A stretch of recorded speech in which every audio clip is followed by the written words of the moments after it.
અમદાવાદમાં storm water pumping સ્ટેશનોમાં કામગીરી હાથ ધરવામાં આવી છે। ઉત્તર પશ્ચિમ ઝોનમાં ખાસ કરીને વરસાદી પાણીના નિકાલ માટેની આ કામગીરી છે। વંદે માતરમ અંડરપાસમાં વરસાદી પાણી ન ભરાય તેના માટેની આ કાર્યવાહી શરૂ કરવામાં આવી છે અને કોમ્પ્રેસિવ મેન્ટેનન્સ વિથ સિક્યુરિટી સાથે આ કામગીરી કરવામાં આવશે। વંદે માતરમ જે અંડરપાસ છે એમાં નીચે જે ચોમાસા દરમિયાન અંડરપાસ પાણીથી ભરાઈ જાય છે અને ત્યાં ગાડી વાહન વ્યવહાર બંધ થઈ જતો હોય છે।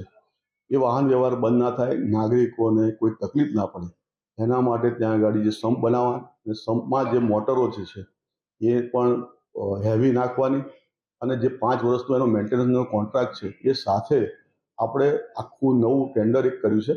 એમાં આપણે એને કોન્ટ્રાક્ટ આપ્યો છે અને આવનારા દિવસોમાં એ કામ ઝડપથી ચાલુ થાય અને એ પૂરું થાય તો આવતા ચોમાસાની અંદર જે નાગરિકોને અંડરપાસમાંથી જવાનું થાય તો ત્યાં ગાડી પાણીનો જે ભરાવો હોય છે એ સત્વરે નિકાલ થઈ જાય એના માટે આપણે આ પમ્પિંગ સ્ટેશનનું કામ લાયા છીએ।